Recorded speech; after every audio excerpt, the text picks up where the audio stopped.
আসসালামু আলাইকুম দাদা ভাই। ওয়ালাইকুম আসসালাম দাদু ভাই, কেমন আছো? ভালো আছি দাদা ভাই।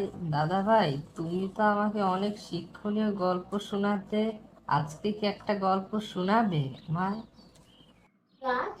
ঠিক আছে দাদু, আজ তোমাকে একটা মজার এবং শিক্ষণীয় গল্প শোনাচ্ছি। তাহলে শোনো। এক বিশাল নদী, তাতে বাস করে এক কুমির। নদীর কুল ঘেঁষে বেড়ে ওঠা এক বিশাল বৃক্ষ। তাতে বাস করত এক বানর। দুই ভ্রমণের দুই বাসিন্দা দূরের থেকে একে অপরকে দেখা, তারপর পরিচয়, অতঃপর বন্ধুত্ব ও অন্তরঙ্গতা। সম্পর্ক গড়িয়ে গেল গভীর বন্ধুত্বে। বানরের মধ্যে সরলতা থাকে, কুমিরের মধ্যে মোটেও সরলতা ছিল না। তার মধ্যে ছিল লোললোভ দৃষ্টি। বানরকে খাদ্য হিসেবে গিলে খাওয়ার এক সুপ্ত বাসনা। কুমির প্রতিদিন তাকে কাবু করার ফন্দি আটকে থাকে।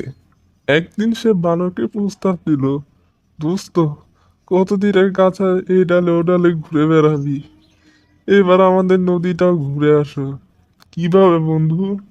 বানরের প্রশ্ন। কুমির বলল, কেন?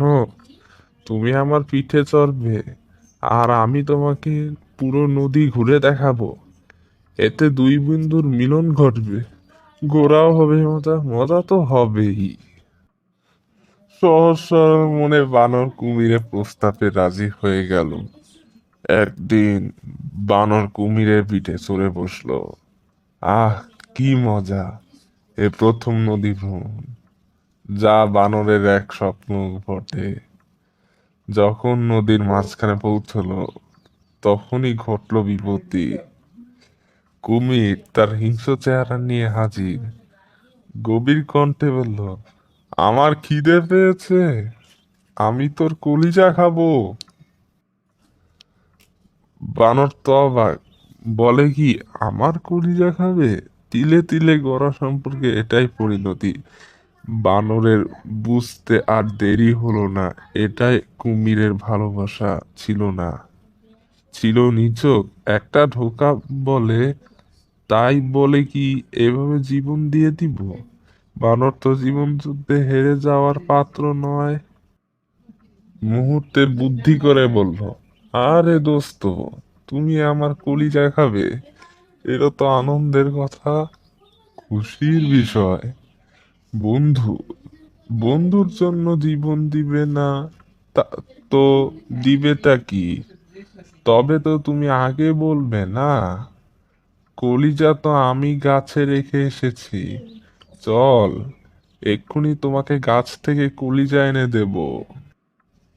বানরের কথা বিশ্বাস করে বানরকে নিয়ে গাছের দিকে ছুটলো।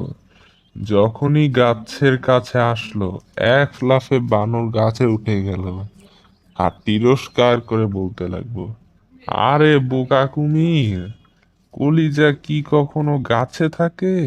কুমিরের অসহায় দৃষ্টিতে চেয়ে থাকা ছাড়া আর কিছুই করার ছিল না।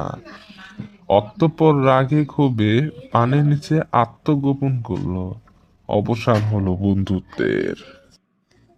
দাদু, আজ গল্প থেকে বুঝতে পারলাম যে ইহুদি নাসারা আমাদের দিকে বন্ধুত্বের হাত বাড়িয়ে দিচ্ছে, যা কুমিরের ন্যায় মূলত বন্ধুত্ব নয়, নিছক এক ধোঁকা, যার উদ্দেশ্যে মুসলমানদেরকে ধ্বংস করা। এখনই সময় তাদের সময়োচিত জবাব দেওয়া।